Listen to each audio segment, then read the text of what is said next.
welcome to Dead Skull Genetics, guys. And this is Season 1, Episode 3 of our Bean to Green Harvest season.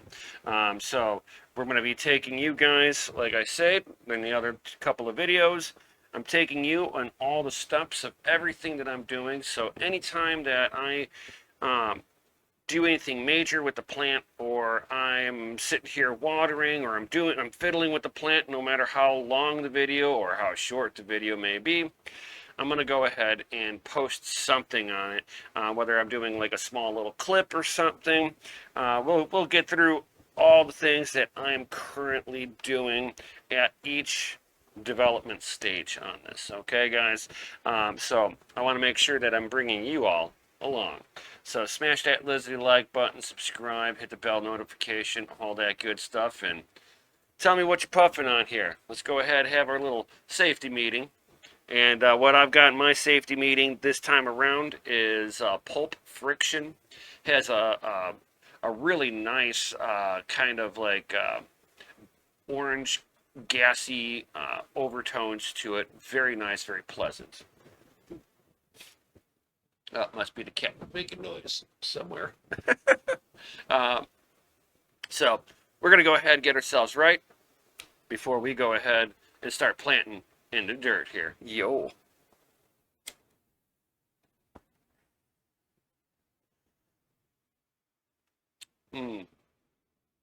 Things that make you go, for 500 an ounce. Nah, just kidding. Just kidding. We don't promote selling drugs or anything like that. Drugs are bad and this is medicine. That medicine grabs you by the boo-boo. So let's go ahead and get into everything. I tell people when it comes down to the soil that you're going to be planting into, there are multiple different ways that you guys can sit there and go along with this. You can go into a seed starting plug and know that you're going to have to up pot a little sooner, right? As soon as you see some roots coming out, dangling out the bottom of your plugs or out the sides of plugs, it's time to transplant the plug. What's nice about the plugs is can be, for some people, a little easier to manage for watering. Other people, they can't get that right. So I tell people to kind of experiment, do what's best for you. But this is the way that I do it. I mean, you can get yourself seed starting mixes and take the guessing game out of your soil, right? Of what you're going to plant into. I do recommend that for new growers. Don't try to, I'm going to make myself a super soil. No, do not do that. This is your first round, right? Anybody who's new here, you want to keep it simple. Use the Ford patent KISS formula. What is KISS? Keep it simple, stupid, right? We want to make sure that we're eliminating variables. The more variables you start putting into this, guys, the more you're setting yourself up for doom. Dun, dun, dun. So we want to, take a lot of the guessing game out of it. Now, do I make a super soil for seed starting mixes? No, you don't need super soils for seed starting mixes. A super soil is going to be what they call too hot. What do they mean by too hot, guys? It's got too much nutrients inside of it when it's a brand new seedling. When a seedling starts, you can grow that seedling starting out with just water and absolutely inert growing media. What is an inert growing media? It is something that is void of nutrients. Until you start seeing what they call the true leaves, we'll get into that. Don't worry. You stick around for the ride here, guys. I will take you from start to finish. I will explain the different life cycles on this. This way you guys are set up for the best success. So when it comes down to the seed sprouting, and you see the seed head emerge, and then the seed head falls off, um, those first two leaves, those are the cotyledon leaves. Inside of those leaves has all the nutrients that plant is going to need to start off until the first true leaves start to emerge. Then it can start taking a teeny, and I mean a teeny tiny bit of nutrients, right? We don't need a lot of nutrients for a small little juvenile plant. Typically, if you're going to take a seed starting mix that's already been done for you, which if you're new, I recommend that. It's going to have a teeny tiny amount of nutrients already in the soil. That's all you need. I swear to God, that's all you need. You don't need to go hog wild. Cannabis, yes, is a heavier feeder, but it's not a heavy feeder right out the gate. You got a couple of weeks before you need to start worrying about, oh my God, I gotta feed this thing. No. And again, I'll take you through all the steps in my mindset of what I actually do. And then you guys can sit there and go from there. And I will explain my nutrients. I will explain my application methodology behind it. And you'll see that I'm going to make this nice and simple for you guys. I'm going to break this down and take the guesswork out of it, because again, it's a plant. All we're doing when we're growing inside is just kind of controlling the environment. We're playing nature inside.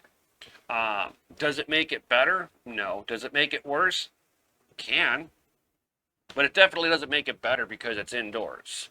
I'm able to play around with it and drive performances in a specific manner and manipulate the plant a little differently indoors, and I can get different outcomes on the plants that maybe I'm looking for.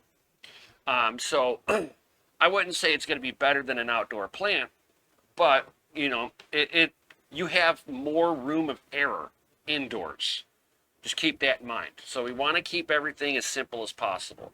And again, I will go through all the stuff that you guys are going to need through all of this whole video series. So, like I said, stick along, come along for the ride here. It will be fun. So, what do I got here, guys? Now, I don't go and run out and grab a seed starting mix myself. I've been growing long enough. I understand what I'm looking for. So, what I got in here is a little bit of peat moss, some perlite, some topsoil, some worm castings, and some cow manure. In the worm castings, you don't need a whole lot of, and the cow manure, again, you don't need much of. It was like maybe a handful of each mixed into the soil that made all 4 pots. So you can see how little I'm really putting in. And it's not a whole lot. Again, we don't want to burn our plants. And I've got peat moss in there that helps with some of the acidity. Cannabis does like a little bit acidic soil. Not super acidic, but just a little bit more on the acidic side. And then I've got some perlite for drainage in here. So this is, to me, a great little mix. Easy peasy lemon squeezy on this. And then, of course, we want to have a little watering canteen here. And it slid away. A little dome. So, depending on the size of your pots that you're utilizing, you can either put a piece of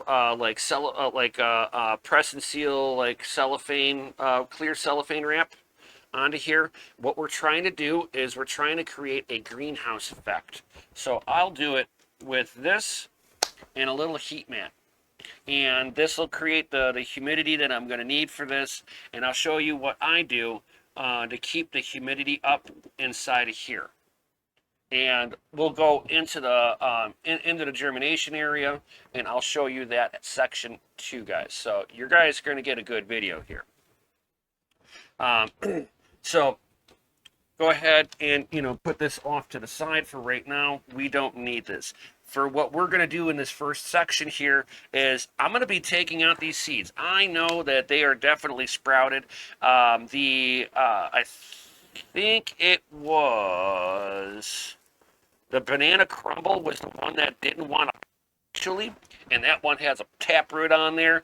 Like I said, I mean it was 24 hours in our solution, in our hydrogen peroxide solution, and three of them had a little two of them had a little taproot. The other one was partially cracked open, and then one, well, as they're sitting in the um, paper towel here, they're just loving life. I had them sitting on top of my hot water furnace, so we got hot water, hot air going by it, dark area because nobody goes in there except for me. So we're gonna go ahead and start planting these up. We're gonna start off with my banana crumble. My banana crumble. Apparently, I put the plastic close enough that the heat coming from the heat stack off of the thing actually kind of melted the plastic. Careful, caution with that. I put this a little closer, trying to get a little more heat on this one. Obviously, that inch closer was too much. So note to self. Now I could take my uh, my little label again, and I can sit there and just rip a little corner back. I don't need to put this whole thing down and on there. I'd like to get this off and put it onto its pot. And then as far as how far do you really need to drop this in? Now, I'm going to wet this just a little bit here. It's kind of on the dry side. I don't want it to be too much of a shock, and I'd like to have it where the um, when I make the little divot for the seed and taproot, that it's not going to just fall back in. Because like right now, I have to make like a big old divot, because if I try to do it with this, it doesn't quite stay. So now I can open this up, and now I got a little bit of water down in here. Oh, that's perfect. Now, I haven't wet everything, so some of this is going to be a little on the hydrophobic side, where, it's afraid of water. No, in reality, it's so dry that the water will actually sit on top of it until it breaks tension and can be absorbed into it. So it's a good idea to actually give everything an initial spritzel of some water, just to get some of that initial tension break on the surface to go away. And then from here, we'll talk about some watering techniques and all that good stuff. So let's go ahead and pull the banana crumble on out.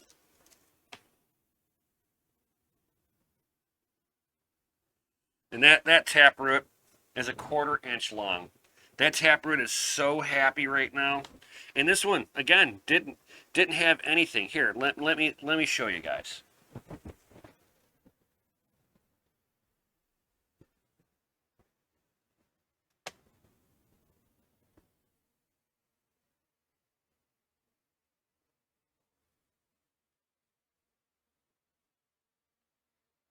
And let's see here. I'm trying to get it to where it can show. Focus. So yeah, there's a nice little taproot on there.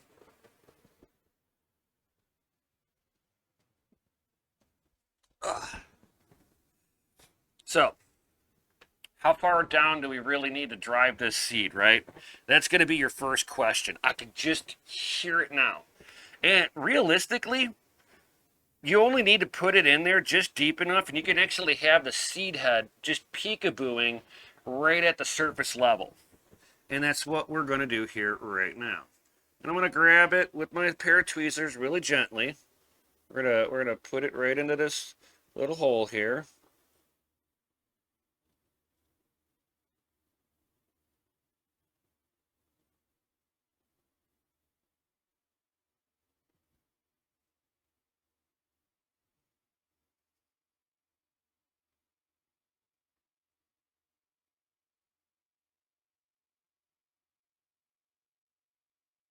And I give it a little tap, and I can still see the tip of the seed head. So I don't bury it all the way. The seed is already cracked, right? So from here, this is where I give it my good watering in. I kind of want to see a little dribble come out the very, very bottom. And then I probably won't have to touch this thing for like at least a week. At least for watering wise, right? The seed's not going to take a whole lot, especially if I have it underneath the humidity dome. The only time I'm going to water after I get this initial soak in is whenever the surface gets super dry and the pot gets a little on the light side. So I'm like, and feel free to like you put your dirt into the pot and feel the ones that you haven't really watered in and be like, oh, okay, I can feel where the moisture level is.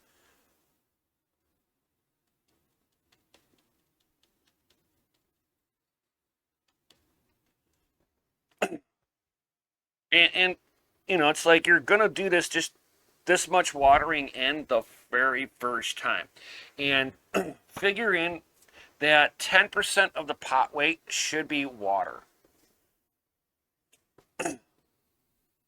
So now we have the first one in the soil.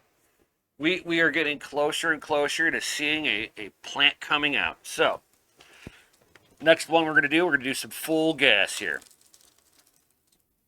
And always just initially take your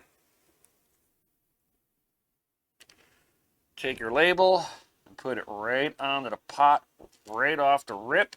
Why? Because all seeds look the same, and we want to make sure that we are, you know, of course, keeping everything labeled. And oh my gosh, this has got a giant taproot on it. Oh, we got a rock star over here. Let's see here if, yeah, look at that taproot. Oh yeah, that taproot is huge.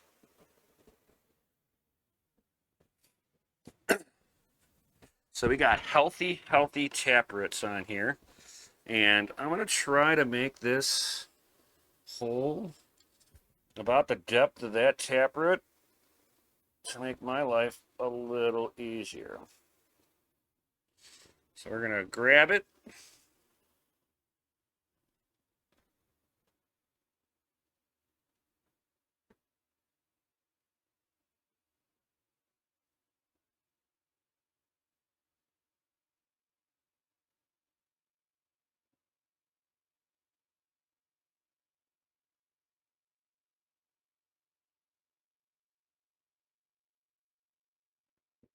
Bam.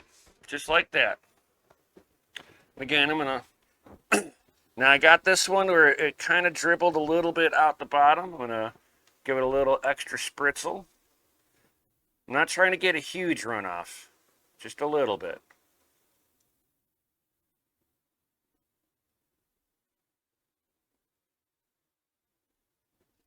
And when you get that runoff, pick up the pot. When it finally gets a real runoff, and go, okay, that's fully saturated. And when it's at least 50% of that weight, that's when you consider watering again. Pro tip here. Pro tip. Like I said, this one will be a little bit more in depth because we're going into soil for the first time. And we want a nice, smooth transition. So, bam. That's 2 in soil.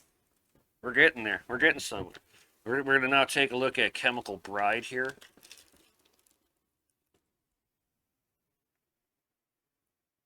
Chemical Bride's like a nice old school classic strain. Oh. With some like really cool fade back colors on them. Let's see how this one looks.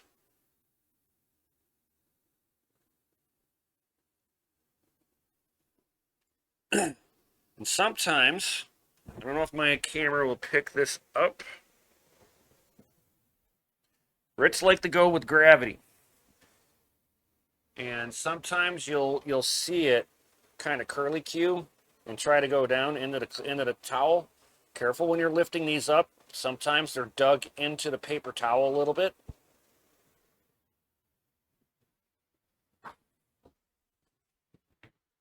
So when you see it curly Q, kind of give it like a test move. All right. And I was able to move that really easily, so it's not embedded into there. That's why I also tell people to check on it every 24 hours. Make sure that you're if they're sprouted, you want to get them into the soil before they kind of get embedded into the paper towel. Another pro tip. This one I don't have to go as deep with because it kind of curly cued. Now, you don't have to worry. It will straighten itself back out, guys. I've never had one that didn't. Now, I have had ones where whenever I put them in the ground, I sent it with the taproot up because, like, again, if you put it into the ground and you've got the seed cracked open and you got it too much of a surfacely planted, sometimes the taproot comes straight up. And yes, I've had to flip a seed back upside down before. And just give it like a little, you're not trying to like kill the seed.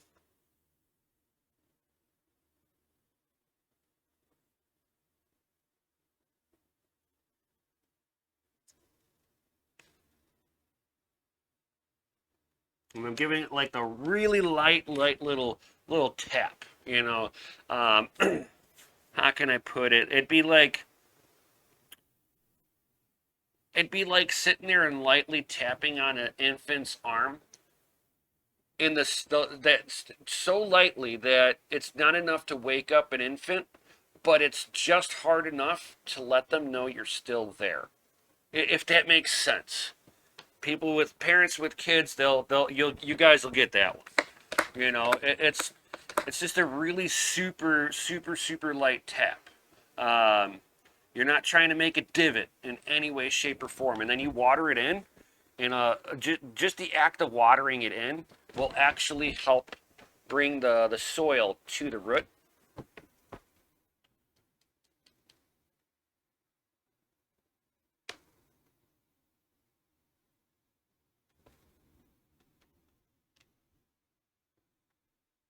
And it's like, yeah, I know I'm like over watering. You're never gonna over water your plant in one watering.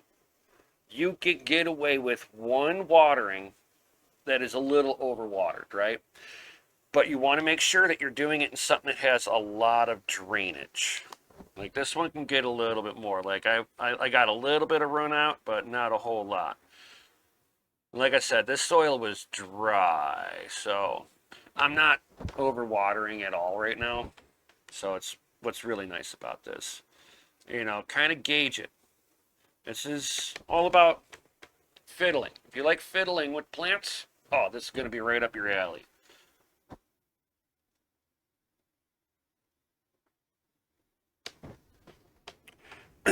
All right. Let's go to the last one here, which I like this. I grew this last grow. Um, I liked it so much I wanted more seeds of it, and I wanted to grow it one more time. Because it's got this like, oh god, it's got that classic like um, pine taste. So you could definitely tell it's got the pinene terpenes in there. So depends on what flavors you like. I like that classic old school like pine skunkiness. Yeah, I'm old. Yeah, yep. I'll have to get over that. But old people know things, right? I guess that's a plus here, right? You're learning from an old fart. Does that mean I know everything? No. I know enough, and I know enough to get in trouble. So let's see how this taproot. Oh, we got a nice, another beautiful taproot. Life's good. We got all four germinated. So we have a 100% germination rate with the solution of the 1% hydrogen peroxide soaking for 24 hours, and then 24 hours in a paper towel, and we have a 100% success rate here. We're doing good. So this one kind of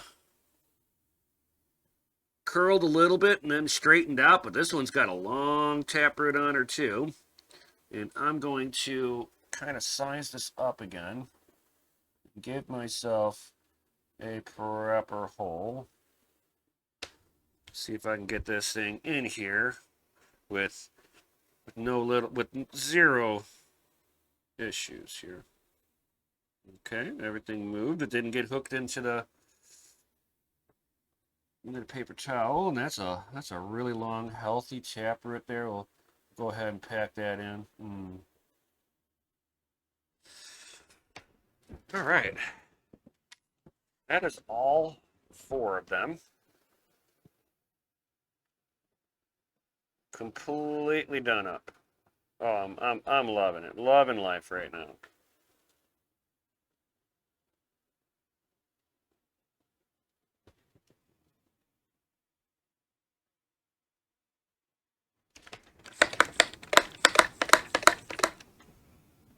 Now you can water these in with a cup and stuff. I like this a little bit just because it's I can water a little slower, for one, and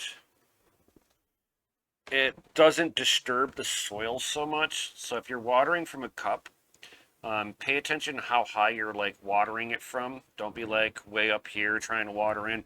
What'll happen is that as the water hits, it will move the soil out and you'll start making divots wherever you were pouring the water.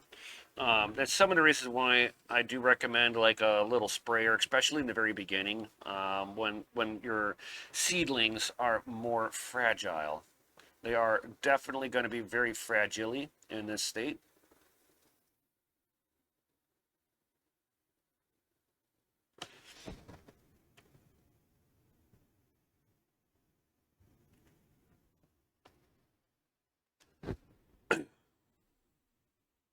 And again, we're just watering until we get a little run out on all of them. Not a whole lot. Like this one just did its run out. This one's a little light still. This one's almost there. And once you start getting it, you're like, oh, that's fully saturated. Now I can go, okay, I know where all the rest of them should be at. That one's there. That one's almost there. And literally, you're just going a little bit of water. Nope, not yet. A little bit of water. Almost there. Almost.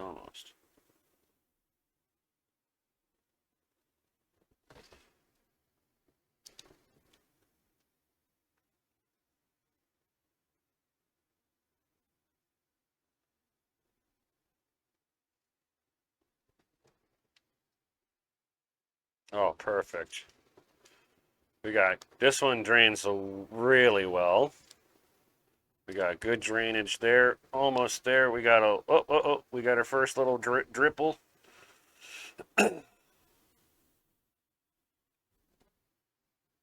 Yeah, that's what I like. Oh yeah, right there. Oh, perfect. So now that they all have that same weight, I'm very, very happy here. Now, what's the next step? We have it in a tray. This way, if we overwater it does in the slightest bit, it's captured, so we're not making a mess. Anybody with wives, they will be very happy that you were thoughtful. Make sure you're doing this. This also helps create an environment for you. Now, like I said, I'm going to be putting this little dome over it, and I'm going to put it onto a heat mat that's for plants. And that's going to keep this environment nice and warm. And we're going to keep more humidity in here. A seedling, it wants a lot of humidity. It doesn't need a lot of water. It wants humidity. and it wants lots of that humidity. So a pro tip here. I'm giving you guys golden little nuggets here, little green nuggets. So what we do here is we spray. What's that do? We're adding humidity into the environment. Spray the bottom of the tray. Move the plants, get everything, just like a nice little, just get a coating of water everywhere. This will help spike your humidity up really quick.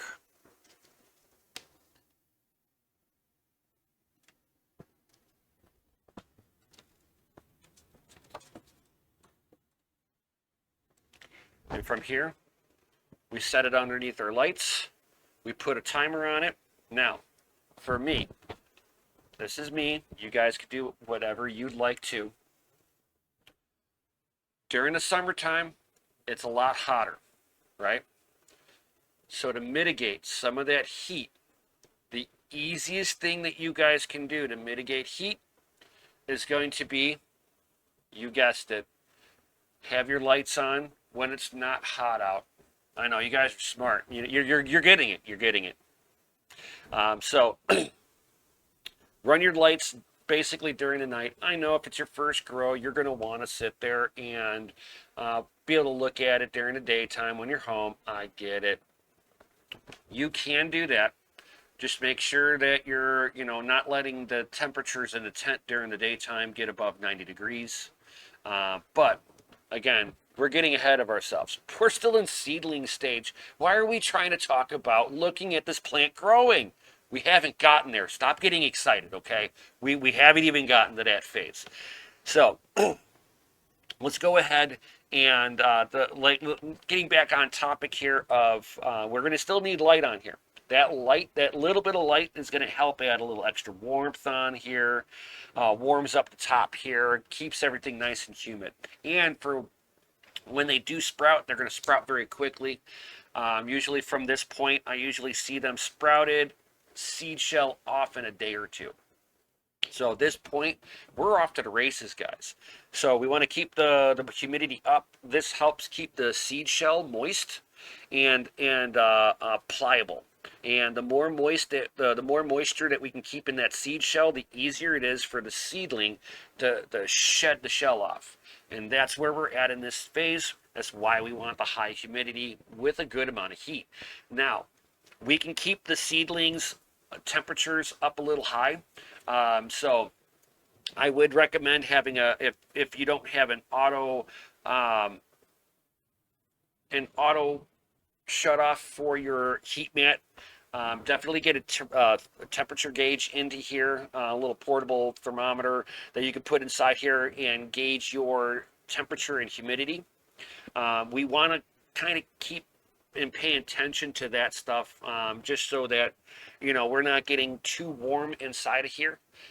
Heat mats are very easy to get 100 to 100 degrees, so keep that in mind. Pay attention to which seedling mat you're going with. If it can reach 100 degrees and you don't have a temperature gauge on there, you're probably not putting it up at to 100% on the temperature, so keep that in mind. You just need to keep the environment in here. If it's like, I would say 80, 85 degrees, not any higher than 90. It's like between 80 and 90 degrees is that sweet spot inside of this environment. That's why I like the smaller environment, because I don't have to keep my whole room at that temperature. I've only got to keep this at that temperature.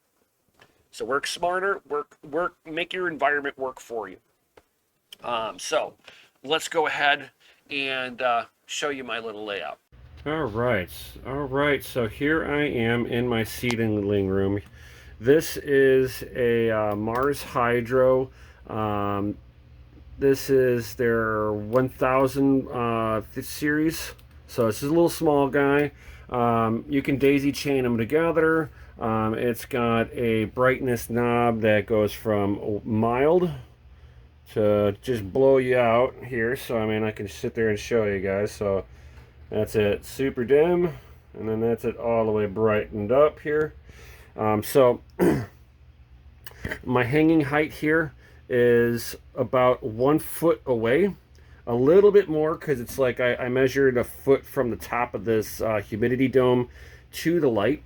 Now, typically, I'll have the light cycle being off. I have it on just so that you guys can see. In here, I've got a little temperature thing. So it's 88% humidity. It is currently 76.8 degrees freedom units. So yes, I do use freedom units. I don't use the other styles. So sorry guys. But yeah, we're at 88% humidity inside here. We are climbing up to 77. My goal is to be, between 80 and 90 degrees in here until they start germinating. Once they've shed the seed off the stem and the cotyledon leaves come out, I will cut the heat off of the mat altogether. It won't need it at that point. I just want to get the maximum amount of humidity in here to keep that seed shell soft until they're properly sprouted, and then I can sit there and they're off to the races after that point.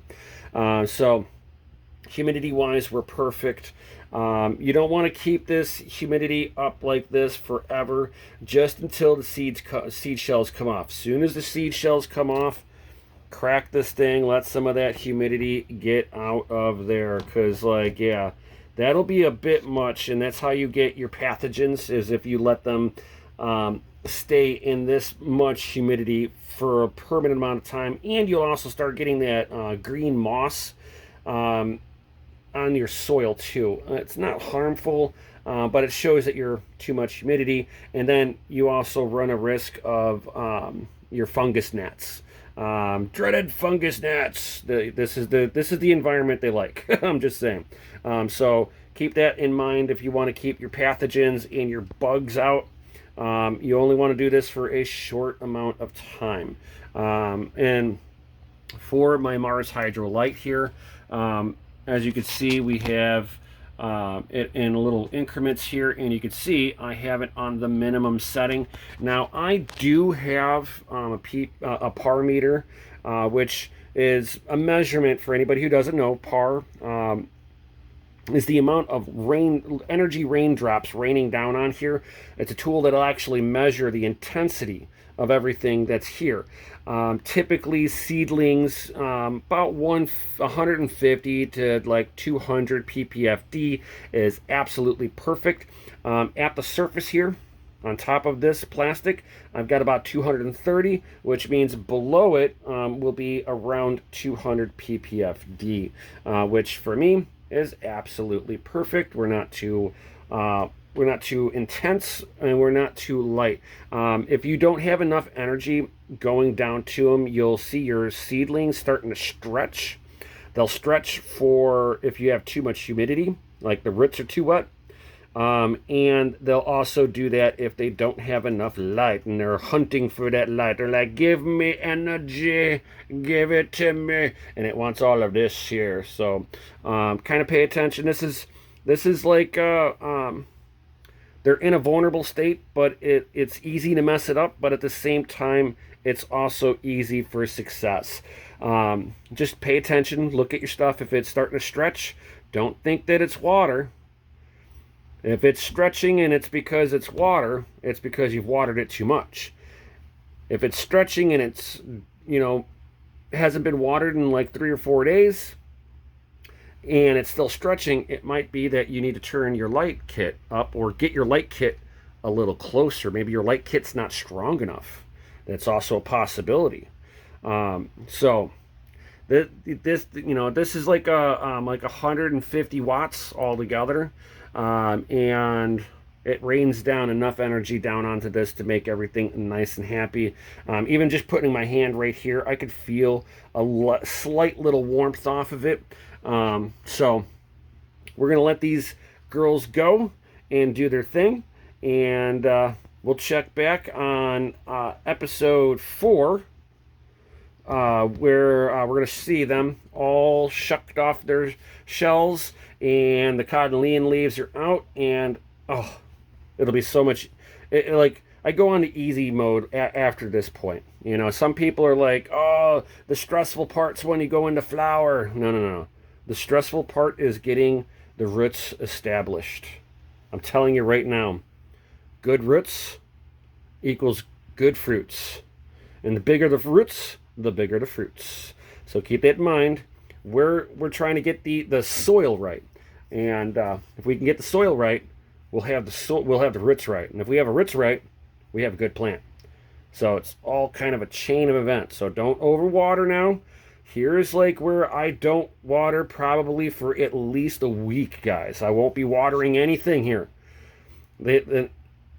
There's so much moisture in here. I mean, we're almost at 90% humidity. So we're gonna let these girls do their thing, and I'll see you guys on the next one. Smash that lizardy like button, subscribe, hit the bell notification, and keep on growing.